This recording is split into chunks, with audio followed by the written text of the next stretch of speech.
جس طرف دیکھیے سرکار نظر آتے ہیں، ایسا لگتا ہے کہ سرکار نے پردہ نہ کیا، ایسا لگتا ہے کہ سرکار۔ الحمدللہ رب العالمین والعاقبۃ للمتقین والصلاة والسلام علی سید الانبیاء والمرسلین، اما بعد فاعوذ باللہ من الشیطان الرجیم، بسم اللہ الرحمن الرحیم۔ ان اللہ وملائکتہ یصلون علی النبی یا ایہا الذین آمنوا صلوا علیہ وسلموا تسلیما۔ الصلاۃ والسلام علیک یا رسول اللہ وعلی آلک واصحابک یا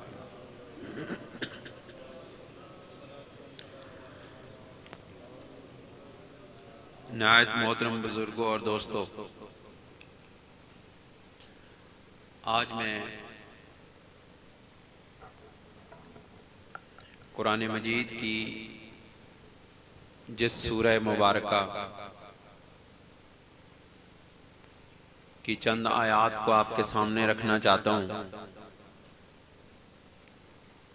اس سورہ مبارکہ کو رب ذوالجلال نے احسن القصص قرار دیا ہے۔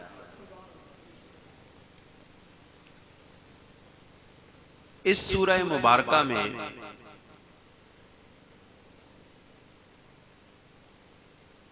بہت عجیب و غریب نکات رب ذوالجلال نے بیان فرمائے۔ یہاں رشتوں کی کاٹ بھی ہے، رشتوں کی فطرت کا کھچاؤ بھی ہے،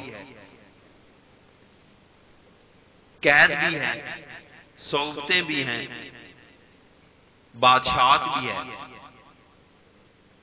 عظمت بھی ہے، عزت بھی ہے، آبرو بھی ہے، نفس کی سرکشیاں بھی ہیں، اور قلب و نظر کی پاکیزگیاں بھی ہیں،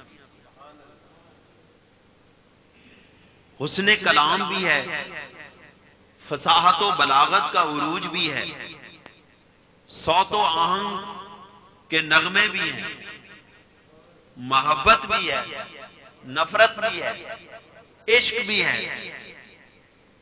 اور سب سے بڑھ کر یہ ہے کہ اللہ رب العزت کے ساتھ انسان کا تعلق مضبوط ہوتا ہے۔ یعنی اس سورہ مبارکہ کو پڑھنے کے بعد انسان کو اللہ تعالیٰ کے ایسے معارف سمجھ آتے ہیں، ایسی معرفت ملتی ہے کہ بندہ یہ چاہتا ہے کہ ہم بھی اپنا سب کچھ اپنے رب کے سپرد کر دیں، اور جس وقت ہم اپنے سارے ارادے، اپنی ساری خواہشات، اپنی ساری تمنائیں، اپنی ساری آرزوئیں رب ذوالجلال کی بارگاہ میں پیش کر دیں تو پھر ہمارا معاملہ اس کے ہاتھ میں ہے، وہ جس طرف چاہے ہمیں موڑ دے۔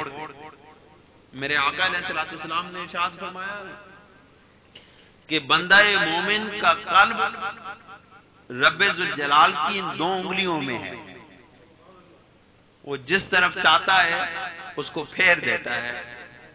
تو یہ کتنی خوبصورت بات ہوگی کہ مومن اپنا قلب ہی اپنے رب کے سپرد کر دے، اور جس وقت انسان اپنا دل نکال کے اپنے رب کی بارگاہ میں رکھ دے تو پھر تو وہ اپنی ہی طرف موڑے گا نا اس دل کو، کیونکہ دل اپنا تو رہا نہیں، دل تو اس کا ہو گیا۔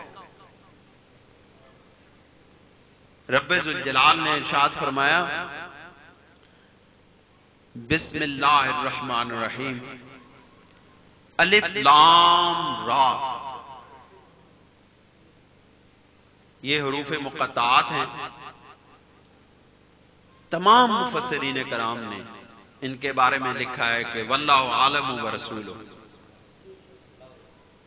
کہ اللہ اور اس کا رسول ہی اس کے معنی کما حق معنی جانے، باقی انسانوں پر یہ راز نہیں کھلے. تلک آیات الکتاب المبین، یہ وہ کتاب کی کھلی ہوئی آیات ہیں. کتاب مبین یہ کھلی ہوئی کتاب ہے، جو آیات، جو نشانیاں، جو کلام آئندہ آ رہا ہے، یہ رب ذوالجلال کی کھلی ہوئی نشانیاں ہیں اس میں. اب دیکھو اشارات میں بات ہوتی ہے. اللہ تعالی جب دیکھیں نا، جب آپ بھی کوئی اعلیٰ لوگ بیٹھے ہوں نا، صاحبان علم لوگ بیٹھے ہوں نا، اہل علم لوگ جب محفل میں آپس میں بیٹھتے ہیں تو اشارات اور کنایات میں بات کرتے ہیں. اور قرآن مجید کا بھی یہ اعجاز ہے کہ قرآن مجید اپنے علمی نکات کو اشارات اور کنایات کی بنیاد پر اور کنایات میں بیان کرتا ہے تاکہ اس کو سمجھنے والے سمجھیں، اور ان گوہر نایاب کو وہ لوگ حاصل کریں جو ان کو حاصل کرنے کی چاہت اور محبت رکھتے ہیں. رب ذوالجلال نے کہا انا انزلناہ قرآنا عربیا لعلکم تعقلون، کہ بے شک ہم نے قرآن مجید کو نازل کیا. انا انزلناہ قرآنا عربیا، بے شک ہم نے قرآن کو عربی زبان میں نازل کیا. لعلکم تعقلون، تاکہ تم اس سے عقل حاصل کرو. یہاں رب ذوالجلال نے یہ نہیں کہا کہ لعلکم تعلمون، تاکہ تم علم حاصل کرو. اللہ نے کہا کہ تاکہ تم عقل حاصل کرو. جب تمہیں قرآن مجید کی آیات عقل سلیم عطا کریں گی تو اس عقل کی روشنی میں تم اپنے رب کو پہچاننے کے قابل ہو سکو. کیونکہ عقل دلائل چاہتی ہے، عقل دلیل مانگتی ہے. عقل کا تقاضا ہی یہ ہے کہ اس کو دلائل اور براہین کے ساتھ بات کو سمجھایا جائے. تو قرآن مجید یہ دعویٰ کر رہا ہے کہ ہم نے اس کو عربی میں نازل کیا قرآن مجید کو، تاکہ عقل والے اس کے راستے پر چلیں، اس کے راستے کو پہچانیں، اور وہ راستہ اہل عقل کو اپنے رب کی بارگاہ میں لے جائے. کہا نحن نقص علیک احسن القصص، کہ ہم نے، اے میرے محبوب، ہم نے ایک بہت خوبصورت، ایک حسین قصہ، ایک خوبصورت قصہ آپ کی طرف وحی کیا ہے. بما اوحینا الیک ھذا القرآن، کہ ہم نے یہ جو قرآن نازل کیا ہے، اس میں ہم نے ایک عجیب و غریب قصے کو، ایک خوبصورت قصے کو، ہے میرے محبوب، آپ پر وحی کیا ہے.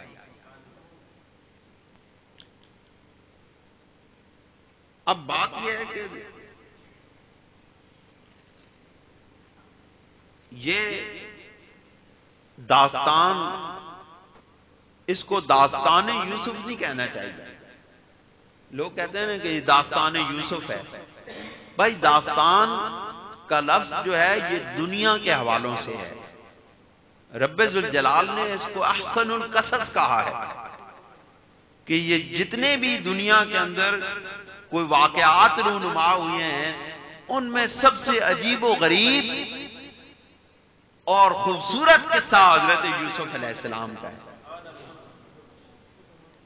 پتہ ہے حضور سرور دو عالم صلی اللہ علیہ وسلم پر جس وقت یہ آیات نازل ہوئیں تو اس وقت سرور دو عالم صلی اللہ علیہ وسلم نے یہ ارشاد فرمایا تھا کہ یہ جو بات ہے، یہ جو قصہ ہے، یہ ایک ایسے ہستی کا قصہ ہے کہ جو نسل در نسل خوبصورت لوگوں پر مشتمل ہے۔